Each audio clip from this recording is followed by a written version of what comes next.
It's the Brandon Cruz Daily Fantasy Podcast, where I go and look at loan plays and strategies specifically designed for GPPs. This show of people who aren't informed on daily fantasy sports and how these contests are operating. If you have a question related to NASCAR, this is a stupid question, feel free to shoot them away on Twitter at BrandonCruzDFS. Most importantly, take everything you hear with a grain of salt and you use your best judgment to make it injuries. Additionally, if you have a gambling addiction, that's just not my problem. Check your sense of feelings at the door. We're talking about the Cup Series race in Martinsville this weekend yet again. Once again, audio only. This week came in late last night, wasn't able to get the visual stuff up for the video in time. So if that is not your deal, I completely understand. I don't imagine this is going to get the amount of views that it normally does because people don't like the audio stuff, but I understand. We're talking about it anyway. Let's just dive right into it. This is a legit dominator type of race where we need dominators, we need fast laps, and we need people that are going to lead laps. I foresee this being a 2 to 3 lap or 2 to 3 dominator race. Most likely 2. If I had to rank the likelihood of each, it would be 2, 1, and then 3. So if there's only 2 guys that I'm really thinking that are going to lead the entire race, you have to get those. Otherwise, your lineup is going to be dead in the water because, as I said in the Xfinity Series video, these guys cut down these laps quick. I mean, they cut through them extremely fast, and with 500 laps, we're going to have a lot of dominator points out there. I'm going to tell you right now, probably my favorite play this week is probably Martin Truex Jr., and it's represented by his track history, it's represented by short track history in general, and it's represented by his DraftKings price, and that's okay. I am completely fine at $12,000 for Truex because he has done this before multiple times. Let's look at the last 3 DFS scoring. Where has he been? He's been in the top 3 in each single race. 2020 in the fall race, 3rd most DFS points. In the spring race last year, 2nd most DFS points. In the fall race in 2019, the most DFS points. 3 years in a row, or 3 races in a row, top 3 in DFS points. That's okay. This is a type of statistic or chalk that I don't mind going to, okay? Some people are like, Brandon, you're crazy. So some weeks, some data points to some guys, and you don't want to fade them, and then other weeks you do fade them. What are you doing here? Well, it's because I think Truex should still get up there and lead a lot of laps. Now, I'm going to be making a lot of lineups once again, probably 10 to 15, probably getting up around 18 again. If I had to guess right now, I'll probably be 35% on Truex. Brandon, if he's your favorite play, why aren't you higher on him? Because if he's my favorite play and Truex ends up being chalky, if I have 35% ownership, the field comes in around probably 35 to 40 to 44. Why am I going to waste making 20 lineups of Truex's when I can just make, 5 or 6 Truex lineups and make sure that I got 1 or 2 really low-owned guys, really big pivots with him, so I can necessarily cover my bases with playing Truex. I can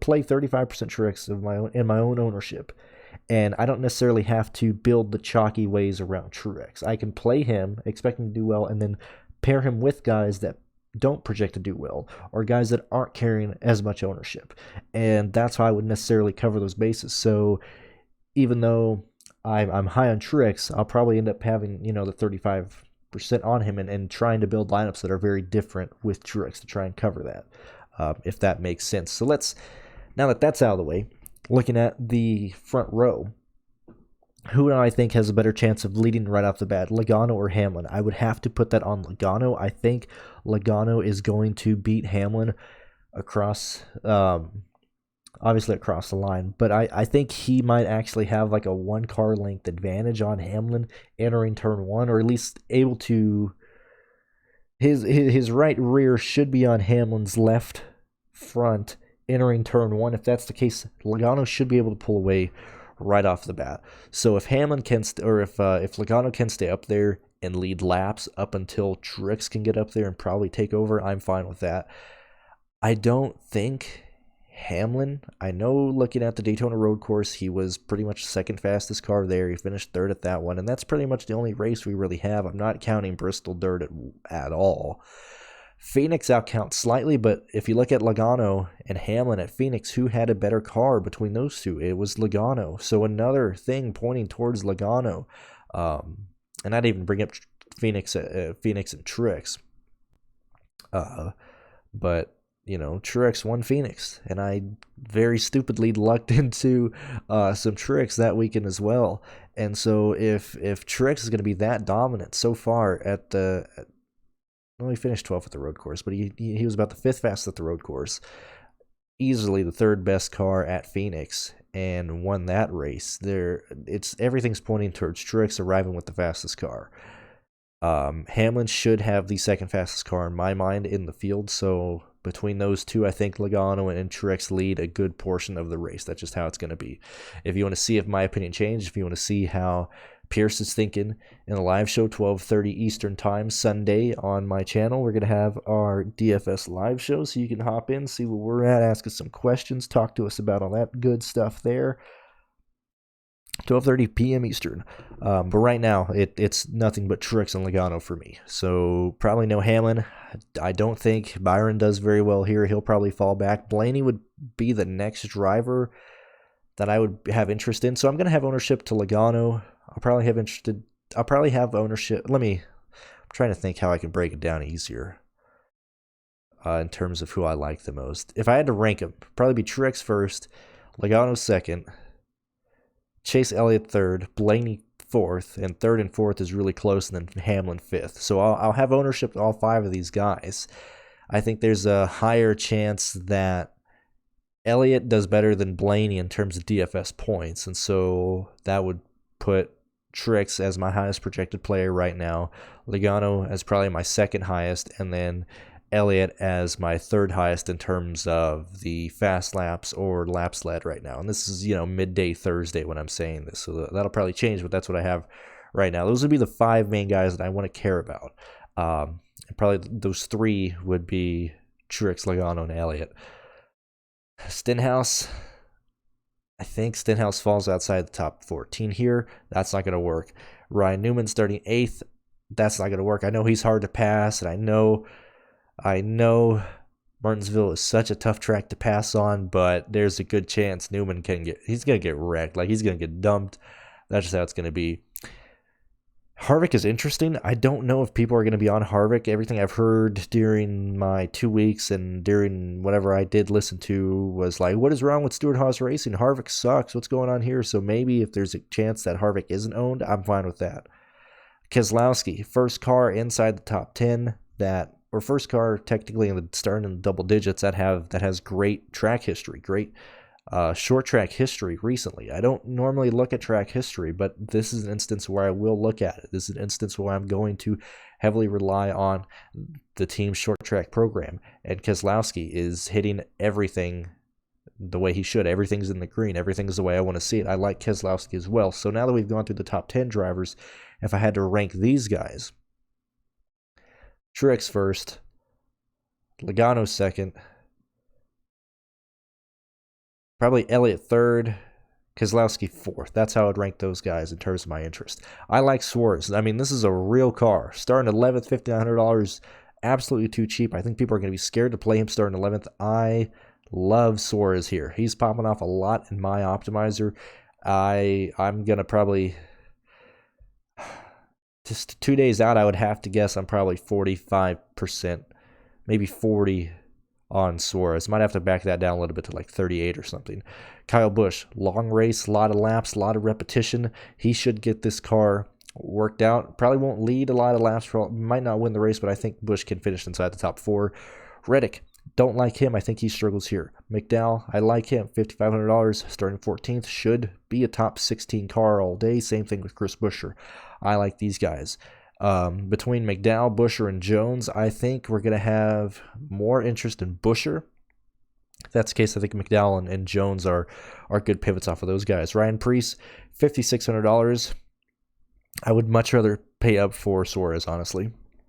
I think Preece is going to be very popular.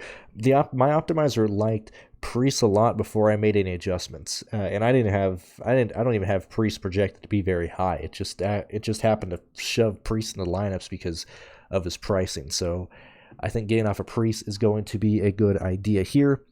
Austin Dillon starting 18th. I don't think he's gonna do what he did at Richmond last year. I know he did very well there. I don't know if he does that. He's a good. Let me see. What do I got him right now? I have 25% Austin Dillon right now, and I don't know how much higher I really want to go on Austin Dillon right here. Kyle Larson, if you want to sacrifice, and I think this will be a play a lot of people do because everybody's scared to try and project lap leaders. I think Larson is going to be a very popular play in cash if you still play that garbage. And I think he's going to be a very popular play in GPPs because people see him as a safe play. And the way that he works is if we have 3 or more lap leaders. I think if we have 2 dominators, Kyle Larson does not work. If laps are spread out between a lot of people, or if Kyle can get up to the front and lead laps, then it's all Kyle Larson. So it depends on what build you're going for, what you're building like. Right now, I'm sitting on 15% Kyle Larson, but I don't have that many lineups made. So just keep that in mind. I don't mind that at all. Bowman, this is tough because this is where it gets into the safe plays, quote-unquote safe plays. You got Larson, Bowman, Busch here. Because I'd much rather play Bowman. I'd much rather play Kurt Busch, just saying that right now. Matt Benedetto should finish around 17th. I don't know if I think Matt Benedetto almost seems more like a trap play than anything. I'd much rather play Austin Dillon for a little bit less and only, starting 4 positions higher. That's just me. Let's see. Christopher Bell. Why is I don't get Christopher Bell's price because he's too cheap. He should be more like 8,900 and Kurt Busch should be 8,400. But I would imagine Bowman, Kurt Busch, DiBenedetto, and Christopher Bell to be very popular as cores or safe plays, and so maybe don't stack all these guys in a lineup. Maybe 2 if you're running like Fantasy Cruncher. Maybe only make a rule of only 2 of these 4 or 5 guys here. That's just how I would do it. I think Briscoe still struggles. Wallace is too cheap at $7,300. This is one of his better tracks. He should easily finish probably around 11th or 12th. I think Bubba Wallace is a pretty safe play. I got a lot of Bubba Wallace right now. Cole Custer. So the 7K is really interesting this week because it is hard to actually get there because you're either paying up. It's the same thing we've been dealing with all year, but you're either paying up in the 10 and 9K range, and then it's throwing you into the 6 or 5K range. And so Cole Custer kind of goes by the wayside. So maybe he's a play for ownership because he's not popping off in mine. I'd have to go out of my way to get Cole Custer. So maybe we need to pay attention to that as the week continues to see where people go there. Chastain is terrible. Not going to play him. JJ, this is not a race that I want to play any of these backmarkers. They're going to go laps down. They're going to get trapped. I honestly don't want to play anybody starting 27th on back, really. I don't like JJ Haley. Don't like Quinn Hoff. Haley, no. Eric Almirola, I think he gets trapped lap down very quickly. I think he probably runs around 22nd the entire day. I know he has some top 10 finishes here, but I don't see him plowing through that field. And especially if we get... I'm guessing if we have a competition caution and we get that stage, that actually almost hurts him. I think Eric Almirola could get through the field faster if it stays green because then he could pass the slower cars. If they keep getting bunched up, then he's trapped in lanes. I know he's on the inside, but I don't like Eric Almirola a lot this week. Cody Ware, no. Josh Bilicki, no. LaJoy, no. Alfredo, no. BJ McLeod. Optimizers liking BJ McLeod again this week. We'll see how that goes. And James Davidson, don't like him. So really... it's about a player pool of maybe 16 drivers that I like this week that I really like. That's probably what I'm working with. I don't like to play anybody from probably 27th on back, 26th on back. So when you're working with that, I think that explains why I'm getting so much Bubba Wallace. That probably explains why I'm getting so much Austin Dillon right now. People like Kurt Busch, people like Michael McDowell. I think that's it, really. I